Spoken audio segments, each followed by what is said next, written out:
ចិនបានជះលុយរាប់ពាន់លានដើម្បីដាំដើមឈើរាប់ពាន់ដើមដើម្បីកែប្រែដីខ្សាច់ឲ្យคล้ายទៅជាព្រៃឈើធម្មជាតិកាលពីជាង40ឆ្នាំមុនផ្ទៃដីប្រវែងជាង15%នៃផ្ទៃដីសរុបនៅក្នុងប្រទេសចិនបានប្រែក្លាយទៅជាដីខ្សាច់ដែលនាំឲ្យទីក្រុងមួយចំនួនមានផ្ទៃដីពណ៌លឿងហើយវាមានការបំពុលខ្យល់យ៉ាងខ្លាំងនៅក្នុងឆ្នាំ1978ចិនបានបង្កើតឲ្យមានគម្រោងដ៏អស្ចារ្យមួយដែលមានឈ្មោះថា The Great Green Wall ដែលជាគម្រោងដាំដើមឈើឡើងវិញរាប់លានដើមលើផ្ទៃដី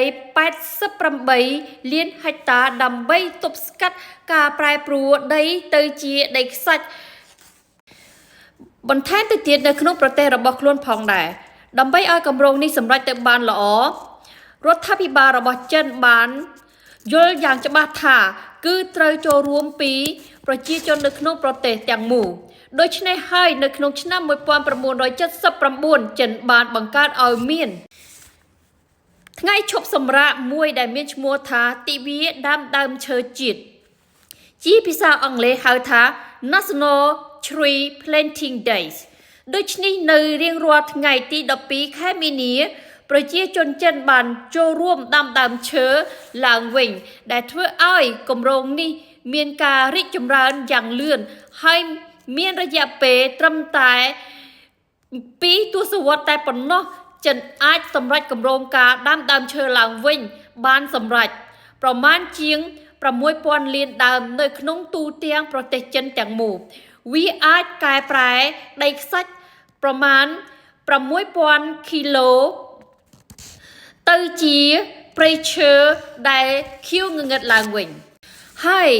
The Great Green Wall នេះមិនត្រឹមតែជាការដើមឈើប៉ុណ្ណោះទេប៉ុន្តែវាមានការចូលរួមទប់ស្កាត់ខ្យល់ព្យុះដីខ្សាច់ធ្វើឲ្យប៉ះពាល់ដល់ការរស់នៅរបស់ប្រជាជនចិនទាំងមូលនិងដំណាំរបស់កសិកម្មប្រទេសចិនទាំងមូលផងដែរហើយបន្ទាប់ពីនោះទៅទៀតពួកគេអាចមានឈើសម្រាប់ផ្គត់ផ្គង់ដល់ប្រជាជននៅប្រទេសចិនទាំងមូលសម្រាប់ប្រើប្រាស់ក្នុងការសាងសង់ផ្ទះនិងធ្វើអាជីវកម្មផ្សេងៗទៀតគួរបញ្ជាក់ផងដែរគម្រោង The Great Green Wall នេះចិនមានគម្រោងនឹងបញ្ចប់បេសកកម្មនេះនៅក្នុងឆ្នាំ2050គណៈបច្ចុប្បន្ននេះរដ្ឋាភិបាលចិនបានចំណាយទឹកប្រាក់អស់ប្រមាណហើយចិនបានចំណាយប្រាក់20,000 លានដុល្លារអាមេរិកដើម្បីសម្រេចគម្រោងការដាំដើមឈើឡើងវិញចាសសូមអរគុណនាងខ្ញុំ Christine Lee សាយបន្តផ្ទាល់ពី Hampton Melbourne Victoria Australia